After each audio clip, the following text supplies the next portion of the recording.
Sarah Williams checked her reflection one more time. Same blue dress she'd worn to the last 3 blind dates. The only one nice enough for Manhattan's fanciest restaurants. She was a waitress working 16 hours a day to support her disabled sister. Tonight's date? Just another free meal she desperately needed. David Morrison sat at the corner table. Billionaire CEO. Single father to a 6-year-old daughter who'd stopped smiling after her mother abandoned them. He expected another boring gold digger. What he got was something completely different. When the waiter brought the menu, Sarah saw the price. $220 per person. She had $20 in her purse. That's when she did something that changed 3 lives forever. She leaned close and whispered, "I'm sorry, but I can't afford this menu. I only have $20. Maybe I should just leave." The confession hit David like lightning. Every woman he'd met wanted his money. And here was someone brave enough to admit she had almost nothing. What happened next wasn't just a love story. It was a broken family finding healing in the most unexpected place. David Morrison, multimillionaire CEO and single father of 6-year-old Emma, walked into the Michelin-starred restaurant Le Bernardin in Midtown Manhattan, expecting yet another boring dinner with another heiress recommended by his business partners. Instead, he found Sarah Williams, a 24-year-old girl who wore the same dress to 3 consecutive dates and had worn-out high heels, when she refused to order the $200 tasting menu, whispering that she only had $20 in her purse. Something in David's chest broke. But the real shock came when Sarah confessed she had lied to everyone. She wasn't the marketing assistant she pretended to be, but a waitress who worked 16 hours a day to support her disabled sister, left alone after their parents' death. What David didn't know was that Sarah had only accepted this blind date because her friend had promised her a free meal with a nice guy. What Sarah didn't know was that the man in front of her owned an empire worth $2.5 billion, 3 houses, a yacht, but felt like the world's most failed father because his daughter Emma had stopped smiling since her mother abandoned them to run away with his best friend. 2 lonelinesses that met in a luxury restaurant, destined to discover that true love begins when you stop pretending to be someone else. Sarah Williams checked her reflection for the 5th time in the bus window as she crossed through downtown Manhattan, heading to one of the city's most exclusive restaurants. The black dress she wore was the same one she had used on the last 3 dates organized by her friend, Patricia, the only one elegant, enough in her closet to not look completely out of place among the wealthy clientele of those establishments. She worked as a waitress at a diner in Queens from 6 a.m. to 2 p.m. Then she ran to a call center in Brooklyn from 3 p.m. to 10 p.m. 16 hours a day, 6 days a week, to earn barely enough to support herself and Jessica, her 20-year-old sister affected by muscular dystrophy, who needed expensive care and continuous assistance. Their parents had died 2 years ago in a car accident, leaving them alone with a mortgage to pay and Jessica's medical expenses that grew each month. Sarah had to abandon her economics studies at NYU when she was 6 months from graduating, transforming what should have been her future into a present of daily survival. That night's date was Patricia's umpteenth attempt to fix her life with a good guy. Sarah had only accepted because her friend had promised he would pay, and she hadn't had a decent meal in a week. The prospect of a free dinner was too tempting to refuse, even if it meant pretending for another night to be that marketing consultant she had never managed to become. On the other side of the city, David Morrison was leaving his penthouse on Park Avenue after putting Emma to bed with the usual difficulty. His 6-year-old daughter had developed a form of selective mutism after her mother, Isabella, abandoned them 8 months ago, running away with his best friend and business partner, taking half the family fortune, and leaving behind only emotional ruins. David had built Morrison Tech from scratch, transforming it into one of the most innovative companies in America in the telecommunications sector. At 32 years old, he owned an empire worth $2.5 billion, but he felt like the world's biggest failure as a father. Emma only spoke to him, and only when necessary. She had stopped laughing and spent her days drawing always the same family: Mom, Dad, and her. But with Mom always erased with an eraser. That night's date had been organized by his lawyer, who kept repeating that he needed to get back in the game for Emma's sake. David had reluctantly agreed, expecting another boring conversation with a woman more interested in his millions than in him as a person. Le Bernardin was one of those temples of gastronomy where a dinner cost what Sarah earned in a week. When she arrived 10 minutes late, She had to wait for 3 buses because she couldn't afford a taxi. She found David sitting at a corner table, elegant in his dark gray suit that probably cost more than her annual rent. He looked up from his phone when he saw her approach and was immediately struck. Not by the classic beauty he expected, those had always been Isabella's preferences, but by something different. Sarah had that look of someone who had seen too much pain for her age, but also a dignity in her bearing that no designer dress could have bought. He stood to greet her with the automatic courtesy of a man accustomed to business, but when he shook her hand, he noticed it trembled slightly. Sarah sat down, trying to hide the intimidation that was paralyzing her. She had in front of her one of the most powerful men in America. She had done her Google research after Patricia told her his last name, and she couldn't even afford a coffee at Starbucks. David started the conversation the way he knew best, telling her about work, ongoing projects, business trips that took him around the world. But when he began talking about Emma, something in his voice changed completely. His tone softened. His eyes lit up with a tenderness Sarah didn't expect to see in such a powerful man. He told her how his daughter drew continuously, how she was struggling to overcome the trauma of abandonment, how he felt inadequate every day, trying to be both father and mother. Sarah listened fascinated, recognizing in him the same pain and the same determination she felt caring for Jessica.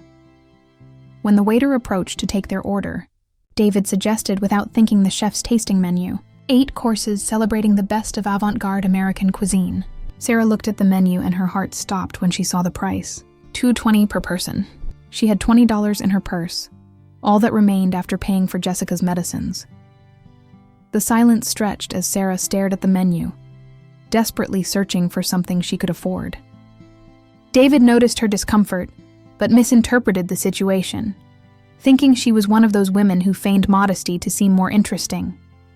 Instead, Sarah was living the most humiliating moment of her life. With a voice broken by shame, she whispered, "I'm sorry, but I can't afford this menu. I only have $20. Patricia didn't tell me it would be this expensive. Maybe it's better if I leave." The confession hit David like a slap. For a moment, he remained paralyzed. Then he saw something in Sarah's eyes he had never seen in the women he frequented. Absolute truth, unfiltered vulnerability, a dignity that resisted despite the humiliation. Instead of judging her or pitying her, he felt something born inside him that he hadn't felt in months. Authentic respect for someone who had the courage to be honest, even when it hurt. David made a discreet gesture to the waiter and ordered 2 tasting menus without hesitation. Then he leaned towards Sarah with an expression that was neither pity nor condescension, but genuine curiosity. He asked her to tell him her real story, and something in the way he said it convinced Sarah that for once in her life she could stop lying. With a trembling voice, she began to tell about her dead parents, Jessica paralyzed in bed, about the exhausting work to pay for medicines and physical therapy. She told him about her abandoned studies 6 months from graduation, about dreams postponed indefinitely, about how every night she fell asleep with the fear of not being able to go on the next day. David listened without ever interrupting, absorbing every word as if it were the most important thing he had heard. When Sarah finished speaking, he remained silent for long minutes. Then he began telling her about Isabella, about the betrayal that had destroyed not only his marriage, but also Emma's trust in adults. He told her about the sleepless nights trying to understand how to be a good father to a girl who had stopped believing in love, about how all his professional success meant nothing if he couldn't make his daughter smile. In that luxurious restaurant, 2 people from opposite worlds discovered they shared the same loneliness, that of those who carry on their shoulders responsibilities bigger than themselves, of those who love someone more than their own life and would do anything to protect them. The dinner transformed into a reciprocal confession that lasted 3 hours. David told Sarah about the guilt that tormented him, about how he felt responsible for Emma's mutism, about how he had lost the ability to trust anyone after the betrayal. Sarah told him about the constant fear that Jessica might get worse, about the weight of always having to be strong, about how sometimes she locked herself in the bathroom to cry so her sister wouldn't see her.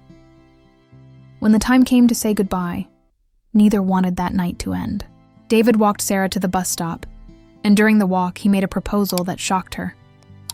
He wanted her to meet Emma, not to be a nanny or fill a void, but because he had seen in her something that had been missing from their lives for months. The authenticity of someone who has nothing to hide. The penthouse on Park Avenue was everything Sarah expected. High ceilings, designer furniture, contemporary art. But what struck her most were Emma's drawings, stuck on every refrigerator, board, and available surface. Hundreds of families drawn and then erased. Always the same story of abandonment repeated with colored pencils. Emma Morrison was 6 years old, but had the eyes of someone who had seen her world crumble too early. When Sarah entered the living room, she found her sitting at the drawing table with a pencil in hand and a serious expression that broke the heart. She didn't even look up when her father introduced Sarah, continuing to color what seemed like the umpteenth incomplete family. Sarah approached slowly and sat beside her without saying a word. She looked at the drawing. There were 2 figures, Dad and a girl, and an empty space where Mom should be. Instead of making comments or asking questions, Sarah took a blank sheet and began drawing something completely different. 2 sisters holding hands. Emma stopped and looked at her for the first time. Sarah continued drawing, explaining that one of the sisters had legs that didn't work, but the other was strong enough for both. She drew a small house. Are you enjoying this story? Leave a like and subscribe to the channel. Now let's continue with the video, but full of love, where what mattered wasn't what was missing, but what was present. For the first time in months, Emma spoke, asking if Sarah had also lost someone important. Sarah nodded and told her about her parents, about how at first she had felt angry at everyone, about how she later understood that anger served no purpose if she didn't have someone to protect. Emma timidly began telling her about the mom who left, about how she felt guilty, because maybe she hadn't been a good enough girl. Sarah took her in her arms and whispered that sometimes adults leave not because children aren't good enough, but because they aren't brave enough to stay. David watched them from the corner of the living room with tears in his eyes. For the first time in 8 months, his daughter was talking to someone other than him, and above all, she was smiling. Sarah had achieved in 2 hours what psychologists and specialists hadn't accomplished in months, making Emma feel understood instead of treated.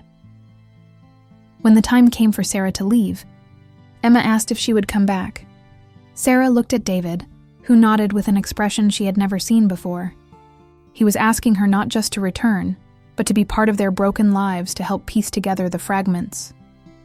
The following weeks transformed all 3 of their lives. Sarah began spending her free afternoons at the Park Avenue penthouse, helping Emma with homework and, above all, listening to her talk more and more. David had insisted on helping her financially, not as charity, but as recognition for what she was doing for his daughter. Jessica got to know David and Emma during one of those Sundays Sarah thought impossible. An extended family born of reciprocal need instead of kinship. David had Jessica transferred to a private clinic where she could receive the best care, and Emma found in her the older sister she had always dreamed of. Sarah realized she was no longer pretending to be someone else. For the first time in years, she could simply be herself, a girl who had suffered but hadn't given up, who had learned that true love means caring for someone, even when it costs everything you have. David discovered he was falling in love not with the woman Sarah pretended to be on other dates, but with the real one, the one who got up at dawn to work, who counted every dollar, who had sacrificed her own dreams for her sister without ever complaining. It was the first time a woman loved him for what he was as a father before as a successful man. One night, as they put Emma to bed after a day spent together at Central Park, the girl asked a question that caught them off guard. She asked if Sarah could become her real mom, not just in games. Sarah and David looked at each other over the blonde head, and in that look they both saw the same hope and the same fear. Sarah whispered to Emma that being a mom didn't just mean being married, but loving each other every day and taking care of each other. Emma smiled and said that then Sarah had already been her mom for weeks, because she and Daddy took care of each other every day. 6 months after that dinner that was supposed to be just a blind date, Sarah found herself in a place she never would have imagined, in the bridal suite of the Plaza Hotel, the morning of her wedding to David. She wore a simple but elegant wedding dress, chosen together with Emma, who had insisted on having the same shoes as Mommy Sarah. Jessica was Sarah's maid of honor, radiant in her electric wheelchair that David had given her to be completely independent. The doctors at the private clinic had found new treatments that were significantly slowing the progression of the disease. And above all, Jessica had recovered her joy of living seeing her sister finally happy. Emma was the most enthusiastic flower girl imaginable. In the previous months, she had returned to speaking normally, had made new friends at school, and above all, had stopped drawing erased families. Now her drawings always showed 4 happy people: Daddy, Mommy Sarah, Aunt Jessica, and her. The wedding was intimate but perfect.